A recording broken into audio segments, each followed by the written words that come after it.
Hello, this is James Taylor from Write Your Own Story. Welcome to the podcast. I'm a hypnotherapist, a counsellor, and a life coach. And the aim of this podcast is to give you some tips, tricks, and tools so you can start to evolve and change and become a better version of who you are naturally, whilst letting go of some of the things that have been holding you back. So I really do hope you enjoy these episodes. Feel free to like, share, and subscribe. And let's get on with it. Hello and welcome back to Write Your Own Story. I hope you're doing well wherever you're listening from today. I want to talk about something that I think almost all of us do at some point in life, often without even realising it. And it's this: the dangerous words we say to ourselves. Things like, I always get it wrong. I never succeed. Nobody likes me.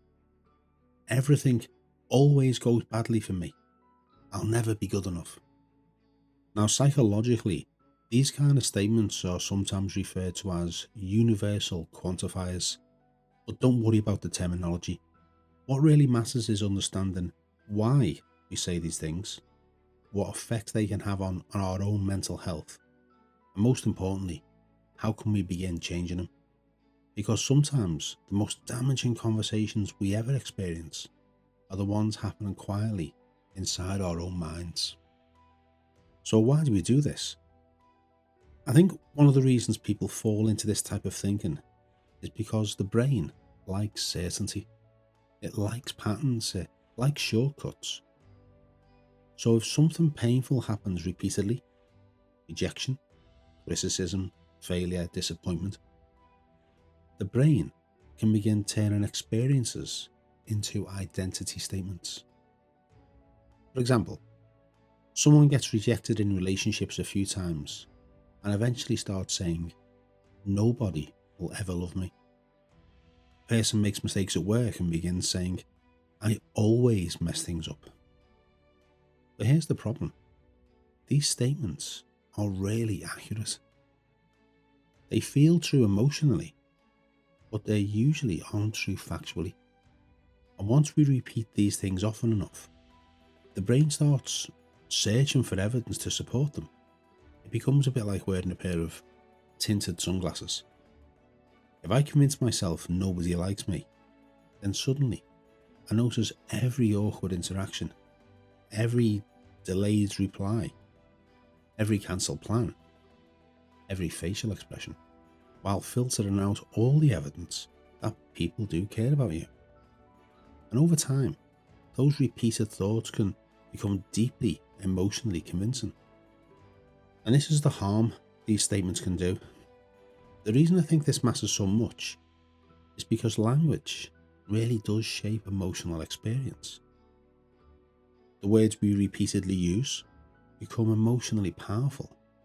Just for a second, imagine saying to yourself every day, I always fail. I'm useless. Nothing ever works out for me. Eventually, the mind and the body begin responding as though those things are objective truth. Confidence drops, motivation drops, hope shrinks. And often people stop trying altogether because they begin expecting failure before they even start. I sometimes think these statements act a bit like emotional cement. The more often we repeat them, the more solid they begin to feel. And yet, if we slow down these statements and examine them carefully, we'd usually discover they aren't fully true at all. So, let's talk about challenging the always and the never statements. One of the simplest and most powerful things we can do is begin noticing these kind of words. Always, never, nobody, everybody, everything. Because life is really that absolute. For example, I always get things wrong. Really? Always? Every single time? In every situation? Of course you don't. Now that doesn't mean the person isn't struggling. It doesn't invalidate the feelings, but it helps create space between emotion and reality.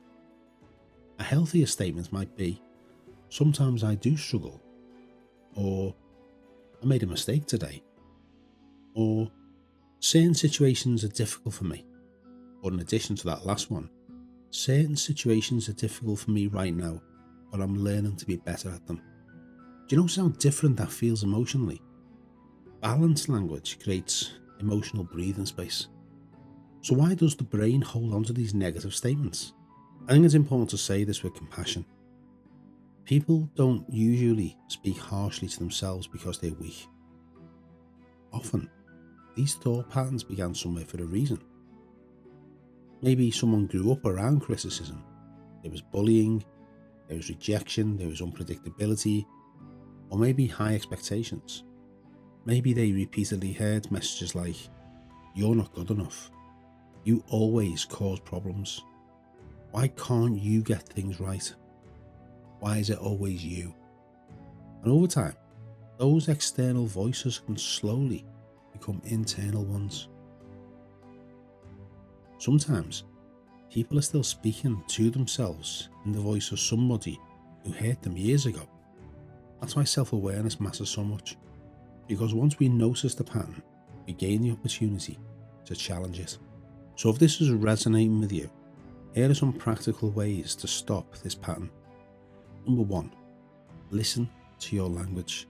Start paying attention to always, never, nobody, everyone, everything. Simply noticing the pattern is powerful. Number 2, ask, is this 100% true? Usually, the answer is no. And if it's not fully true, the mind begins loosening its grip on the belief. Number 3, replace absolutes with balance. So instead of "I always fail," maybe say, "Sometimes things just don't go the way I'd hoped." That's not toxic positivity, it's emotional accuracy. Number 4 is a big one. Speak to yourself the way you would speak to somebody you love.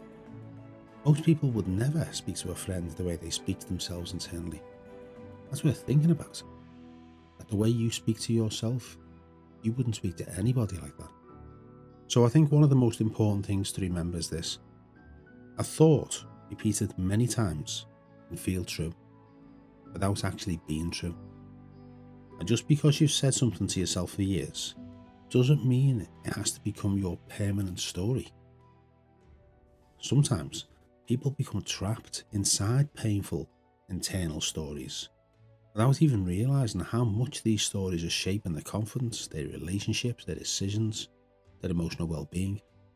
But awareness creates choice, and choice creates change.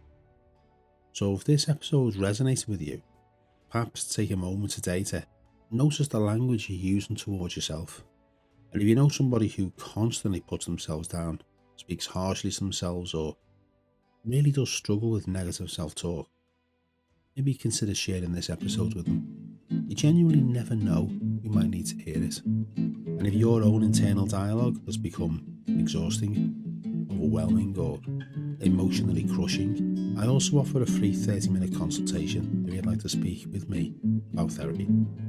You can find the book and link in the show notes. So thank you for listening to Write Your Own Story. Please take care of yourself and be conscious of those words. And I'll speak to you again very soon. Bye bye.